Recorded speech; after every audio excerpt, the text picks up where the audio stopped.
நிகழ்வுக்கு தலைமை தாங்கி கொண்டிருக்கின்ற ஏற்பாட்டு குழுவினுடைய உறுப்பினர்களில் நிகழ்விலே கலந்து கொண்டிருக்கின்ற சமய தலைவர்கள், அரசியல் தலைவர்கள் மற்றும் இந்த சம்பவத்திலே பாதிக்கப்பட்டு உயிரிழந்த உறவுகளுடைய தாய் தந்தையர்கள் மற்றும் உறவினர்கள், ஏனைய பொதுமக்கள் அனைவருக்கும் இந்நேர வணக்கங்கள்.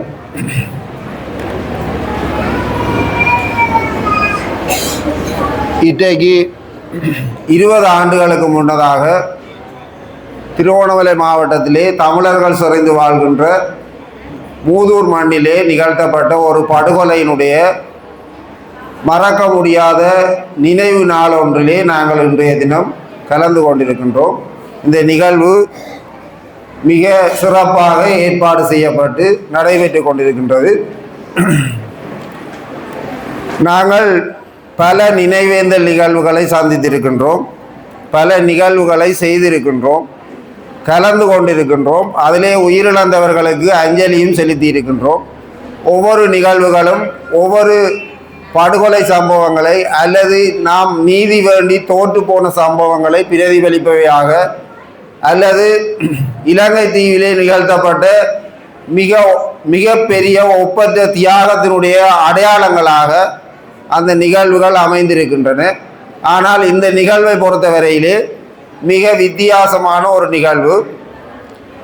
இந்த சம்பவத்திலே கொல்லப்பட்டவர்கள் தமிழர் தாயகத்திலே வாழ்ந்த தமிழர்களாக இருக்கின்ற போதிலும் ஒரு சர்வதேச தொண்டு நிறுவனத்திலே பணியாற்றிய சர்வதேச பணியாளர்களாக இருந்தார்கள். இந்த சம்பவத்திலே கொல்லப்பட்ட 17 பணியாளர்களும் எனக்கு மிக நன்கு பரிச்சயமான நண்பர்களாக பழகியவர்கள். 2006 மூதூர் பிரதேசம் தமிழீழ விடுதலை புலிகளினால் மிக இறுக்கமான ஒரு முற்றுகைக்கு உட்படுத்தப்பட்டு 3 முனைகளிலே இராணுவத்தினர் மூதூரை மீண்டும் மீட்டு விடுவதற்காக துடித்து கொண்டிருந்தார்கள். அதிலே இலங்கையினுடைய முழு கடற்படை பலமும் திருகோணமலை துறைமுகத்திலே குவிக்கப்பட்டு திருகோணமலை துறைமுகத்திலிருந்து மூதூரை நோக்கி ஒரு படை நகர்வை நடத்தி மூதூரிலே ஒரு இராணுவ தரையிறக்கத்தை நிகழ்த்தி மூதூரில் இருந்து விடுதலை புலிகளை விரட்டி அடித்துவிட்டு மூதூரை மீட்டு விட வேண்டும் என்கின்ற ஒரு மிகப்பெரிய ஒரு பகீரத பிரயத்தனத்தினை இலங்கை இராணுவத்தினுடைய கடற்படை மேற்கொண்டிருந்தது. அதே போல கந்தலாயிலிருந்து மூதூரை நோக்கி வருகின்ற 2 முனைகளிலே ஸ்ரீலங்கா இராணுவம் தரை வழியாக முன்னகர்ந்து மூதூரை மீட்டு விடுவதற்கு பாரிய ஒரு போரை தொடுத்து கொண்டிருந்தது. ஆனால் மூதூர் நகர பகுதி விடுதலை புலிகளுடைய கைவசம் இருந்தது. மூதூர் நகரத்திலே இருந்த மக்கள் வெளியேற்றப்பட்டு அரைவாசி மக்கள் வெளியேற்றப்பட்டு கொண்டிருந்தார்கள். மிகுதி பேர் யுத்த வலயத்துக்குள்ளேயே அகப்பட்டிருந்தார்கள். அந்த மூதூர் முற்றுகையிடப்படுவதற்கு ஒரு சில மணித்தியாலங்களுக்கு முன்னதாக இலங்கை செஞ்சிலுவை சங்கமும் சர்வதேச செஞ்சிலுவை சங்கமும் திட்டமிட்டு வெளியேற்றப்படவில்லை. தற்செயலாக திருவோணமலைக்கு வேறு வேலை காரணமாக நகர்ந்த போது சர்வதேச செஞ்சிலுவை சங்கம் மீண்டும் மூதூர் பகுதிக்கு வர முடியாத ஒரு நிலை காரணமாக அவர்கள் திருவோணமலை அலுவலகத்திலேயே தங்கியிருந்தார்கள். இந்த படுகொலை சம்பவம் நடைபெறுவதற்கு முதல் நாள் மாலை என்று நினைக்கின்றேன். இந்த படுகொலை செய்யப்பட்ட பணியாளர்களிலே ஸ்ரீதர் என்கின்ற பணியாளர் என்னோடு தொலைபேசியில் தொடர்பு கொண்டிருந்தார். நாங்கள் யுத்தம் நடைபெற்று கொண்டிருந்த மூதூர் பகுதியிலிருந்து யுத்தத்தின் போது காயமடைந்த பொதுமக்கள், இராணுவ வீரர்கள் உள்ளடங்களாக போர் வீரர்கள் போன்றோருக்கு மருத்துவ பணியாற்றுகின்ற விடுதலை புலிகளுடைய மருத்துவ பிரிவிலே பணியாற்றி கொண்டிருந்தோம். எங்களுடைய போர்க்கால மருத்துவமனைகள் சம்பூரிலும் பாட்டாளிபுரத்திலும் இயங்கி கொண்டிருந்தன. அந்த வகையிலே இந்த தொண்டு நிறுவனத்தினுடைய பணியாளராக பணியாற்றி கொண்டிருந்த ஸ்ரீதர் அவர்கள் என்னோடு தொடர்பு கொண்டு தங்களுடைய அலுவலகத்துக்கு அருகிலே இலங்கை இராணுவத்தினுடையதோ அல்லது யாருடையதோ என்கின்ற விளக்கம் எங்களுக்கு தெரியாது. ஆனால் எறிகணைகள் விழுந்து வடித்ததன் காரணமாக பலர் காயமடைந்திருக்கிறார்கள், அவர்களுக்கு மருத்துவ சிகிச்சை அளிக்க வேண்டும் என கேட்டுக்கொண்டார். அந்த அவருடைய கோரிக்கைக்காக அமைவாக எங்களுடைய நோயாளர் காவு வண்டிகள் அந்த இடத்துக்கு அனுப்பப்பட்டு அங்கிருந்த காயமுற்றவர்கள் உடனடியாக வெளியேற்றப்பட்டார்கள். நான் அதன் பின்னராக அந்த யுத்த களத்திலே இருந்து அனைத்து தொலைத்தொடர்பு சாதனங்களும் இயங்கவில்லை. குறிப்பாக டயலாக் நிறுவனத்தினுடைய டயலாக் சிம் கார்டுகள் அந்த இடத்திலே பாவிக்கப்பட்டன. நிலையான இணைப்புகள் ஸ்ரீலங்கா டெலிகாமுடைய லேண்ட்லைன் போன்கள் அந்த இடத்திலே இயங்கின. அதற்கு இருந்த போதிலும் அந்த 2 இணைப்புகளும் யுத்தம் நடைபெற்றிருந்த வலயத்திலே தடை செய்யப்பட்டிருந்த போது அந்த நேரத்திலே பாவனையில் இருந்த லங்காவெல் சிட்டிலிங் போன்ற தொலைபேசி இணைப்புகள் வேலை செய்தன. எனக்கு அந்த லங்காவல் தொலைபேசியில் இருந்துதான் அந்த அழைப்புகள் வந்தது. நான் அந்த நம்பருக்கு இந்த காயமடைந்தவர்கள் வெளியேற்றப்பட்டதற்கு பிற்பாடு தொடர்பு கொண்டு கேட்டேன். அவர் சொன்னார், இல்லை 2 நோயாளர் காவலிகள் வந்தன, காயமடைந்தவர்கள் வெளியேற்றப்பட்டு விட்டார்கள் என்று நன்றி கூறினார். நான் அதன் பின்னர் தான் அவர்களிடம் கேட்டேன், நீங்கள் எத்தனை பேர் இருக்கிறீர்கள், என்ன செய்கிறீர்கள், எப்போது நீங்கள் அந்த இடத்திலிருந்து வெளியேறுவீர்கள் என கேட்டேன். என்னோட அவர்கள் நன்கு பரிச்சயமானவர்கள் என்றபடியினாலே நான் அந்த கேள்வியை அவர்களிடம் கேட்டபோது அவர் சொன்னார், எங்களுடைய அலுவலகம் பாதுகாக்கப்பட்ட பிரதேசமாக இருக்கிறது, எங்களுடைய நிறுவனத்துக்கு சொந்தமான சீருடைகளை நாங்கள் அணிந்திருக்கின்றோம், இங்க இருக்கின்ற வாகனங்கள் மற்றும் எங்களுடைய வளாகத்தில் எங்களுடைய நிறுவனத்தினுடைய கொடி பறக்க விடப்பட்டிருக்கிறது, எங்களுக்கு இராணுவத்தினரால் எந்த அச்சுறுத்தலும் ஏற்படாது, அதனால் நாங்கள் இங்கே இருக்கின்றோம்.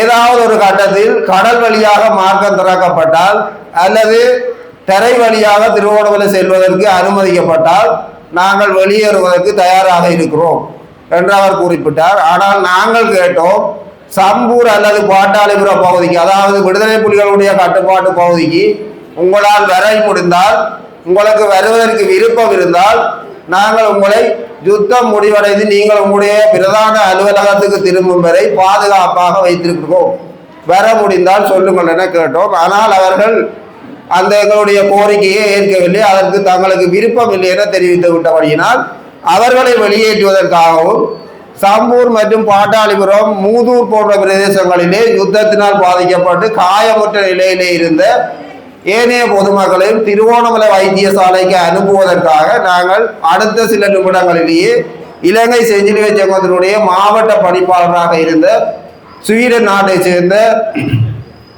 பேட்ரிக் வோல்டர் அல்லது அவருடைய மனைவியாக இருந்த அனிட்டா வோல்டர் போன்றவருடன் தொலைபேசியில் தொடர்பு கொண்டு, குறிப்பாக இந்த ஆக்ஷன் 5 நிறுவனத்தினுடைய தற்போதுதான் இதை நான் ஆக்ஷன் எகைன்ஸ்ட் கேங்கர் என்ற நிறுவனம், அதாவது ACF என குறிப்பிடுவதை கேள்விப்படுகிறேன். ஆனால் இந்த நிறுவனம் இயங்குகின்ற போது அது ஆக்ஷன் 5 என்றுதான் அழைக்கப்பட்டது. 2004 வழக்கம் நான் அந்த நிறுவனத்துடன் இணைந்து வேலை செய்திருக்கின்றேன். பாட்டாளிபுரம், வீரமாநகர், இடக்கந்தை, நீனாக்கேணி, நல்லூர், சந்தோஷபுரம், சீனன்வெளி, உப்பூரல் என்று ஒரு மிக நீண்ட பிரதேசத்தை உள்ளடக்கி இந்த நிறுவனம் 2004 ஏற்பட்ட சுனாமி அனர்த்தத்துக்கு பின்னதாக அவர்கள் தங்களுடைய அடிப்படை வசதியாக வீடு, உடைமைகள் உள்ளடங்கலான அனைத்து வசதிகளையும் இழந்து தனி நபர்களாக வாழ்ந்த போது அவர்களுக்கான அடிப்படை வசதிகளை மேம்படுத்தி அவர்கள் ஒரு மனிதர்களாக வாழ்வதற்கு தேவையான உதவிகளை வழங்கி கொண்டிருந்த ஒரு மிக முக்கியமான நிறுவனமாக மூதூர் கிழக்கிலே இந்த நிறுவனம் இருந்தது. அந்த ஒரு நன்றி அறிதலுக்காக நாங்கள் இந்த பணியாளர்களை பாதுகாப்பான இடத்துக்கு நகர்த்த வேண்டும் என்பதற்காக சர்வதேச செஞ்சிலுவை சங்கத்தினுடைய இணைப்பாளர்களுடன் தொடர்பு கொண்டிருந்த போது சர்வதேச செஞ்சிலுவை சங்கத்தினுடைய திருவோணமலை மாவட்டத்துக்கான பணிப்பாளர் மிக தெளிவாக சொன்னார், நாங்கள் திருவோணமலை நகர பகுதியிலே இருக்கின்ற எங்களுடைய அலுவலகத்தில் தான் இருக்கின்றோம், மூதூரிலே ஏற்கனவே காயமடைந்த பொதுமக்களை அழைத்து கொண்டு மூதூர் மாவட்ட வைத்தியசாலையாக அந்த வைத்தியசாலை அப்போது இருந்தது, மூதூர் மாவட்ட வைத்தியசாலையில் இருக்கின்ற ஒரு நோயாளர் காவு வண்டி அங்கிருக்கின்ற நோயாளர்களை ஏற்றி கொண்டு கந்தளாய் ஊடாக திருவோணமலை வருவதற்காக முயற்சித்த போது 3ஆம் கட்டை மலையடியிலே வைத்து அந்த நோயாளர் காவு வண்டி இராணுவத்தினருடைய RPG தாக்குதலுக்கு உள்ளாகி அதிலே பயணித்த நோயாளர்கள் மற்றும் அந்த நோயாளர் காவு வண்டியினுடைய சாரதி போன்றோர் அந்த இடத்திலேயே கொல்லப்பட்டிருக்கிறார்கள். அதன் காரணமாக இலங்கை அரச படைகள் என்றாலும் சரி அல்லது யுத்தத்திலே ஈடுபட்டு கொண்டிருக்கின்ற விடுதலை புலிகள் அமைப்பாக இருந்தாலும் சரி இந்த நேரத்திலே நோயாளர் காவு வண்டிகளை தரம் பிரித்து அறிந்து கொள்வார்கள். இது மருத்துவ உதவிக்கான வாகனம் என அறிந்து கொள்வார்கள் என்கின்ற நம்பிக்கை எங்களுக்கு இல்லை. அதனால் நாங்கள் இந்த அவசர கால மருத்துவ உதவிக்கு நாங்கள் உங்களுக்கு உதவ முடியாமல் இருக்கிறது. சிறிது நேரத்தில் ஏதாவது வசதிகள் ஏற்பட்டால் நாங்கள் உங்களோடு தொடர்பு கொள்கிறோம் என்று மிக பணிவாக இலங்கை செஞ்சிலுவை சங்கத்தின் சார்பிலே அந்த பதில் விடுக்கப்பட்டிருந்தது. அதன் காரணமாக நாங்கள் இங்கே காயமடைந்திருந்தவர்களை பாட்டாளிபுரத்துக்கும் சம்பூருக்கும் மாற்றி அவர்களுக்கு சிகிச்சை அளிப்பதற்காக ஏற்பாடுகள் செய்திருந்தோம். அன்று இரவு விடுதலை புலிகள் மூதூரை விட்டு பின்னகர்ந்து விட்டார்கள். மிக உக்கிரமாக கடலிலே சண்டை நடைபெற்றுக் கொண்டிருந்தது.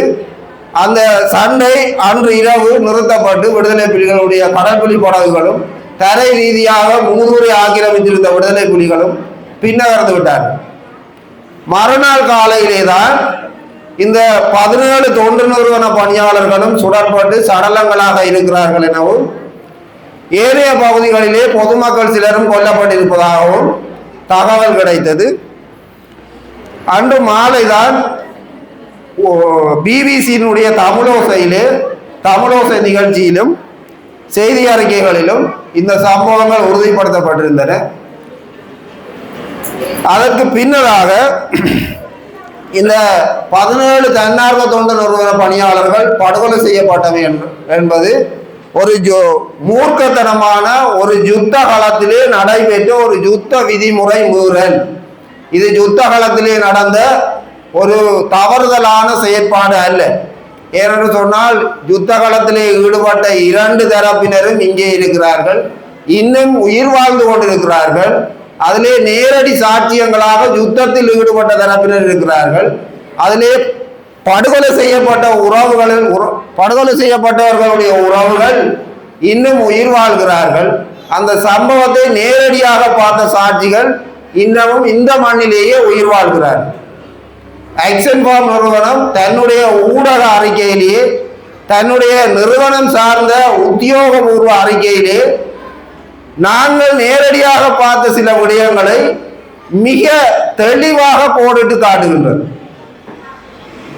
தங்களுடைய நிறுவன வளாகத்துக்குள்ளே நிறுவனத்தினுடைய கொடி பறக்க விடப்பட்டிருந்தது.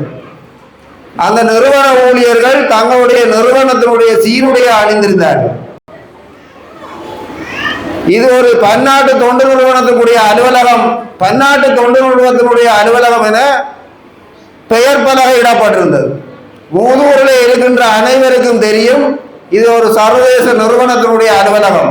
இது விடுதலை புலிகளுடையதோ அல்லது இராணுவத்தினருடையதோ அல்லது ஏனைய ஒட்டுக்குழுக்களுடையதோ அல்ல. இது பொது பணியாற்றுகின்றவர்கள் தங்குகின்ற இடம் என்பது தெளிவாக தெரிந்திருந்தும் மூதூரை விடுதலை புலிகளிடமிருந்து மீட்டுக் கொண்ட இலங்கை இராணுவத்தினுடைய கடற்படையினர் இந்த அலுவலகத்துக்குள்ளே புகுந்து 17 பணியாளர்களை முழந்தாளிட செய்து மிக மோசமாக சுட்டு படுகொலை செய்தார்கள் என்கின்ற அறிக்கை ஆக்ஷன் ஃபார்ம் நிறுவனத்தினுடைய ஊடக அறிக்கையிலேயும் அவர்கள் கோரியிருந்த நீதிக்கான அறிக்கையிலேயும் தெளிவாக குறிப்பிடப்பட்டிருக்கின்றது. இந்த விடயங்கள் பிரான்சிலே இருந்து இலங்கை அரசாங்கத்துக்கு அறிக்கை மூலமாக தெளிவுபடுத்தப்பட்டிருக்கின்றது. மூதூரிலே நடந்தது இதுதான். எங்களுடைய பணியாளர்களை இந்த நேரத்தில் இவர்கள்தான் கொலை செய்தார்கள் என்கின்ற தெளிவுபடுத்தல் சாட்சியங்களோடு வழங்கப்பட்டிருக்கின்றது. அந்த சம்பவத்தை நேரடியாக பார்த்த ஒரு இஸ்லாமிய சகோதரர் இலங்கையினுடைய உள்நாட்டு பொறிமுறையிலே சாட்சி கூறினார். நான் நேரடியாக பார்த்தேன், இந்த சம்பவங்கள் நடந்தது. நான் அந்த ஊர்காவல் படையிலே ஒரு போர் வீரனாக கடமையாற்றினேன். இதுதான் நடந்தது, இதை இவர்கள் தான் செய்தார்கள். இன்னென்ன முறையிலே தான் இவர்கள் சித்திரவதை செய்யப்பட்டு சுட்டு படுகொலை செய்யப்பட்டார்கள். 2 தவணைகளிலே அந்த நீதிமன்ற சாட்சியங்கள் பெறப்பட்டன. 3வது தவணையிலே அந்த குறித்த இஸ்லாமிய சகோதரர் மனநிலை பாதிக்கப்பட்டவர், இவருடைய சாட்சியங்கள் இலங்கை சட்டத்துறைக்கு செல்லாது என்று முத்திரை, அவர் மனநோயாளியாக முத்திரை குத்தப்பட்டு அந்த விசாரணைகளில் இருந்து அவர் நீக்கப்படுகின்றார். எனவே இந்த பன்னாட்டு பணியாளர்களுடைய மிக மோசமான படுகொலை சம்பவம் என்பது கடந்த 20 வருடங்களாக திட்டமிட்டு மறுக்கப்பட்டு வருகின்ற ஒரு நீதிக்கு புறம்பான செயற்பாடு. நாங்கள் பல்வேறு வகையான படுகொலை சம்பவங்களை எதிர்கொண்டிருக்கின்றோம். பல இழப்புகளை சந்தித்திருக்கிறோம். இன்னமும் அரசியல் ரீதியான மறுதளிப்புகள் எங்களுக்கு ஏற்படுத்தப்பட்டு கொண்டிருக்கின்றது. நாங்கள் இன்னமும் எதிர்பார்க்கின்றோம் இலங்கை அரசாங்கத்திடம் இருந்து எங்களுக்கு தேவையான நீதியும் நியாயமும் அரசியல் தீர்வும் கிடைத்துவிடும் என நம்பிக்கொண்டிருக்கின்றோம். பானைக்குள் இல்லாத சோற்றை அள்ளி வருமாறு அகப்பைகளை கொடுத்து அனுப்புகின்றோம் எங்களுடைய அரசியல்வாதிகளிடம். பாராளுமன்றத்திலே எதுவும் இல்லை. இலங்கையுடைய அரசியல் அமைப்பிலும் தமிழர்களுக்கு என்று எதுவுமே கிடையாது. இது அனைத்தும் எங்களுக்கு தெரியும். தெரிந்து கொண்டுதான் நாங்கள் அதே பாராளுமன்றத்தில் அதே இலங்கை அரசாங்கத்துக்கு அடிபணிந்து அதனுடைய அரசியல் அமைப்பை ஏற்றுக்கொண்டு நாங்கள் சேவையாற்றுவோம் என்று சத்திய பிரமாணம் செய்து கொள்வோம். எங்களுடைய மக்கள் கேட்கிறார்கள், எங்களுக்கு அதை தாங்கோ, இதை வேண்டி தாங்கோ, காணி உரிமை வேண்டி தாங்கோ, போலீஸ் அதிகாரம் வேண்டி தாங்கோ. அங்க ஒன்றுமே இல்லை, வெறும் பானதான் இருக்கு. அதை அள்ளிக்கொண்டு வாங்க விட்டுதான் நாங்கள் வாக்கென்ற அகப்பையை போட்டு அதை அனுப்பி விடுறோம். பாவம், உங்களுடைய நம்பிக்கையை காப்பாற்றுவதற்காக அவர்கள் பாராளுமன்றத்திலே போய் மணித்தியால கணக்காக தொண்டை காய கத்துக்கிறார்கள். இதுவரைக்கும் கிடைத்தவை என்று எதுவும் இல்லை. நாங்கள் அந்த அரசியல்வாதிகளை மட்டும்தான் மாற்றி இருக்கிறோம் காலத்துக்கு காலம். வேற எந்த மாற்றங்களும் நிகழவில்லை, நிகழப்போவதும் இல்லை. உண்மையிலேயே தமிழர்களுக்கென்று ஒரு நியாயமான அரசியல் தீர்வு, நியாயமான உரிமைகள், சட்ட ரீதியான அந்தஸ்து போன்றவை கிடைக்க வேண்டுமாக இருந்தால் தமிழர்கள் கொண்டிருக்கின்ற தற்போதைய நிலைப்பாடு என்பது மாற வேண்டும். அவர்களுக்கு 1987 ஆண்டு 9ஆம் மாதம் 15ஆம் தேதி தொடக்கம் ஒரு இலங்கை தீவை மட்டுமல்ல சர்வதேச உலகையே அதிர வைத்து ஒரு அறநிலை போராட்டம் ஒன்று முன்னெடுக்கப்பட்டது. அந்த அறவழி போராட்டத்திலே கலந்து கொண்டிருந்த தியாக தீபம் லெப்டினன்ட் கர்னல் திலீபன் அவர்கள் ஒரு பல்கலைக்கழகத்துக்கு தெரிவு செய்யப்பட்ட மாணவர். தனி ஒரு அந்த அறப்போராளி ஒட்டுமொத்த சர்வதேச உலகத்துக்குமே விடுத்த செய்தி, எந்த ஒரு இனம் விடுதலை அடைய வேண்டுமோ, எந்த ஒரு இனம் தான் நினைக்கின்ற வாழ்க்கையை, தான் எதிர்பார்க்கின்ற அரசியல் உரிமைகளை பெற்றுக்கொண்டு தான் எதிர்பார்க்கின்ற சுதந்திரத்தோடு ஒரு நாட்டிலே வாழ வேண்டுமாக இருந்தால், அதுவும் ஒரு அடக்கப்படுகின்ற இனமாக இருந்தால், அவர்கள் பரிபூரணமாக கிளர்ந்தெழ வேண்டும். அவர்கள் ஒரு மிக எழுச்சியான மக்கள் புரட்சிக்கு தயாராக வேண்டும். அவ்வாறான ஒரு மக்கள் புரட்சி எந்த நாட்டில் உருவாகின்றதோ, எந்த இனத்தின் சார்பாக உருவாக்கப்படுகின்றதோ, அந்த இனம்தான் தான் எதிர்பார்த்த சுதந்திரத்தையும் விடிவையும் நோக்கி பயணித்து அதனை பெற்றுக்கொண்ட இனமாக சுதந்திரமாக வாழ முடியும். தனக்கான அரசியல் உரிமைகளை பெற்றுக்கொள்ள முடியும். எனவே இந்த படுகொலை நிகழ்விலே ஒரு நியாயத்துக்கு புறம்பான, ஒரு நீதிக்கு புறம்பான, ஒரு பட்டினியால் பரிதவித்துக் கொண்டிருந்த ஒரு சமூகத்துக்கு அவர்களுடைய பசியை போக்குவதற்காக, அவர்களுடைய அன்றாட வாழ்வியலை மேம்படுத்துவதற்காக ஒரு மூர்க்கமான யுத்த களத்தின் உள்ளே பணியாற்றி கொண்டிருந்த ஒரு தன்னார்வ தொண்டு நிறுவனத்தினுடைய 17 பணியாளர்கள் ஒரு அரசாங்கத்தினால் பன்னாட்டு தொண்டு நிறுவன பணியாளர்கள் என தெரிந்து கொண்டும் படுகொலை செய்யப்பட்டு 20 ஆண்டுகளுக்கு பின்னதாக, இதற்கு நான் உண்மையிலேயே மிக சந்தோஷப்படுகின்றேன். இந்த சம்பவம் நடைபெற்று ஒரு சில தினங்களுக்கு பின்னதாக இந்த தொண்டு நிறுவன பணியாளர்கள் எங்களுக்கு மிக பரிச்சயமானவர்களாக இருந்தாலும் அவர்களுக்கு அந்த நேரத்திலே எங்களால் அஞ்சலி செலுத்த முடியவில்லை. அவர்களுக்கு இறுதி அஞ்சலி செலுத்துவதற்கு முடியவில்லை. அவர்களுடைய படங்களுக்கு மலர் அஞ்சலி செலுத்த கூட எங்களால் முடியவில்லை. ஆனால் நான் ஒவ்வொரு வருடமும் இந்த பணியாளர்களுடைய நினைவு நாட்கள் அனுஷ்டிக்கப்படுகின்ற போது மிக வேதனையோடு பார்ப்பேன். ஒருவர் அல்லது ஒரு சிலர் 5 பேர் 6 பேர் போன்றவர்களால் இந்த நிகழ்விலே கலந்து கொள்வார். எங்கோ ஒரு மூலையில் நடைபெற்று தெரியாமலே அந்த நிகழ்வு முடிந்துவிடும். ஆனால் 20 வருடங்களுக்கு பிற்பாடு நான் நேசித்த என்னோடு நண்பர்களாக பழகி பல சமூக பணிகளை முன்னெடுத்த இந்த பணியாளர்களுக்கு இந்த இடத்திலே அஞ்சலி செலுத்த கிடைத்தமையிட்டு நான் மனப்பூர்வமாக இந்த ஏற்பாடுகளை செய்த அனைவருக்கும் நன்றிகளை தெரிவித்துக் கொள்கின்றேன். எனவே இவ்வாறான எங்களுடைய தமிழினத்துக்கு எதிராக அல்லது மனித குலத்துக்கு எதிராக நிகழ்த்தப்பட்ட படுகொலைகள் நினைவு கூறப்பட வேண்டும். வெறுமனே நினைவேந்தல் நிகழ்வுகளை மட்டும் அல்லது இறந்தவர்களுக்காக கண்ணீர் வடிப்பவர்களாக மட்டும் நாம் இருந்துவிடக்கூடாது. எங்களுக்கு இந்த தேசத்திலே வழங்கப்பட்டிருக்கின்ற அரசியலமைப்பு ரீதியாக ஆக குறைந்த அளவிலேனும் வழங்கப்பட்டிருக்கின்ற அரசியல் உரிமைகளை நாங்கள் அனுபவிக்கக்கூடியவர்களாகும். எதிர்கால சந்ததி எங்களுடைய நாட்டிலே சுதந்திரமாக ஒரு நிறைவான அரசியல் உரிமையினை பெற்றுக்கொண்டு வாழக்கூடியவர்களான தேசத்தை உருவாக்குவதற்காக நாம் அனைவரும் எங்களுடைய இனத்துக்காகவும் எங்களுடைய தேசத்தினுடைய விடுதலைக்காகவும் இலங்கை தீவினுடைய ஒட்டுமொத்த அமைதிக்காகவும் அறவழியிலே மிக அமைதியான முறையிலே போராட்டங்களை முன்னெடுத்து எங்களுக்கு இயற்கையாகவே தரப்பட்ட சுதந்திரத்தினை அடைந்து கொள்வதற்காக அனைவரும் ஒன்றுபட்டு நிற்க வேண்டும் என கேட்டுக்கொண்டு மீண்டும் ஒரு தடவை இந்த நிகழ்வின் ஏற்பாட்டாளர்களுக்கு நன்றிகளை தெரிவித்துக் கொண்டு விடைபெறுகின்றேன். நன்றி.